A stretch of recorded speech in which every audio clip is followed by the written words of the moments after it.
Hi everyone, welcome to this video.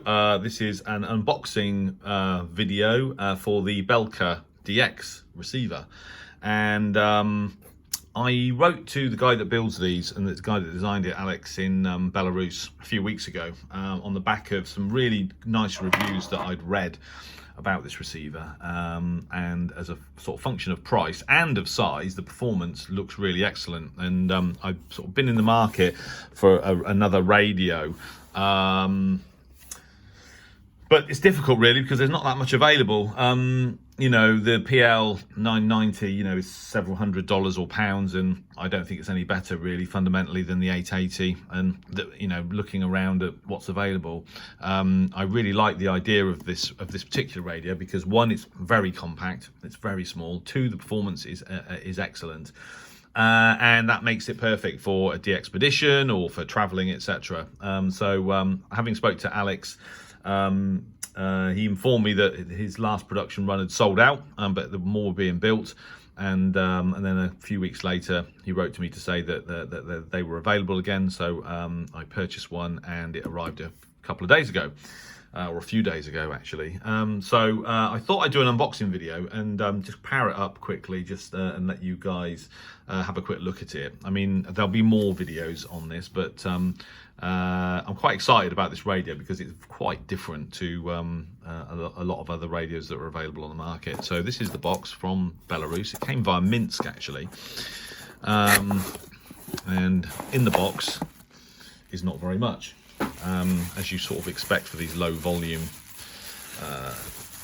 radios or low volume manufacturing companies. So all you get is a roller bubble wrap. You get the radio itself, which is tiny, and a telescopic whip with a BNC connector. So you can already see how diminutive this radio is in my hands. I mean, it really is tiny. Built-in loudspeaker. I'll turn the volume down now. And yeah, it's not much bigger than a box of matches, really. I'm just gonna, what I'm gonna do is I'm gonna tune it to, I'm gonna go to 5. So by pressing in the volume control, you can adjust the tuning step. I'm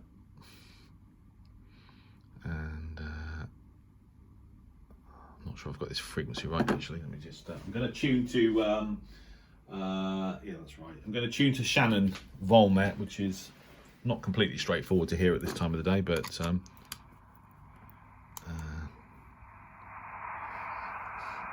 turn the volume up.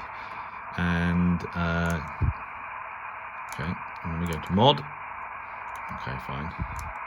Upper sideband.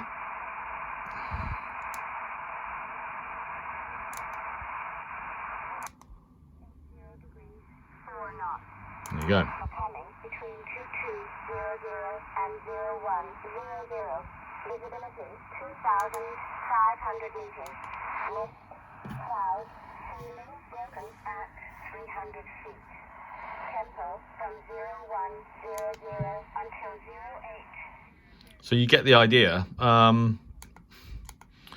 So basically, this radio operates CW, lower upper sideband, 2 AM modes, narrow FM, and you can toggle between them, yeah, it basically works. Works a piece of cake.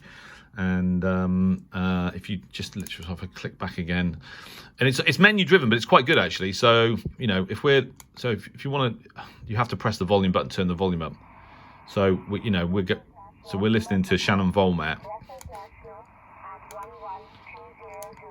So you just click the modulation button, and then you can toggle between types of demodulation. Click it again, and then it immediately then goes on to the actual audio bandwidth filter.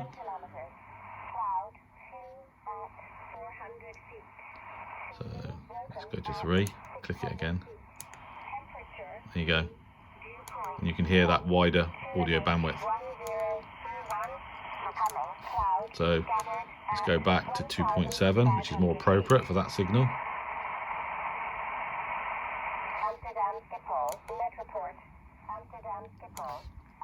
So more testing to do, but as you can see, it's a piece of cake to use. It's actually quite intuitive. I don't like menu systems personally. You have that on the ELAD, but it's just a tiny little radio that does seem to be quite sensitive. Now I don't know whether it's possible to hear this signal on the whip. Obviously I'm using a Wellbrook loop, which is sort of cheating to a certain extent, but if we disconnect that,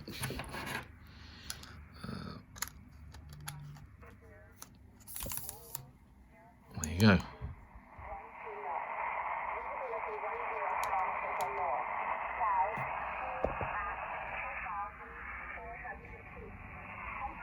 So there you go, Shannon Volmet on the whip with this little radio, which I think is a good result.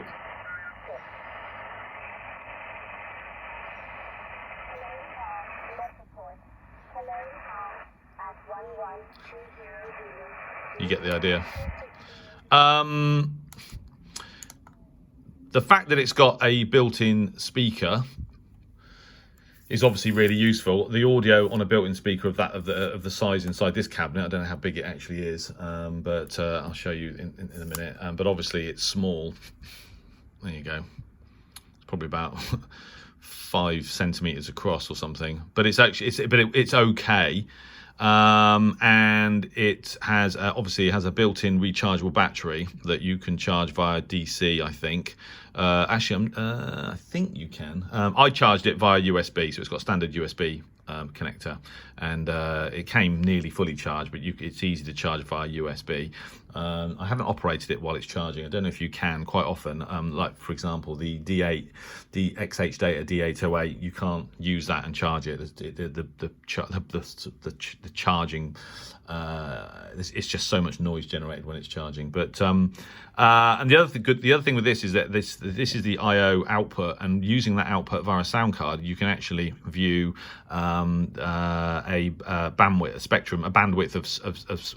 of spectrum on here. So basically, I don't know how wide that bandwidth actually is, but you can actually use this essentially as an SDR, using the I/O output with into a radio with a sound card, or via a sound card.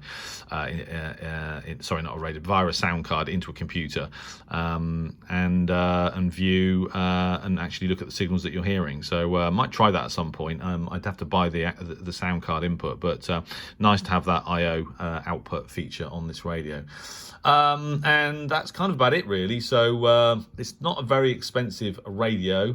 It seems to be pretty sensitive. It's particularly on the whip.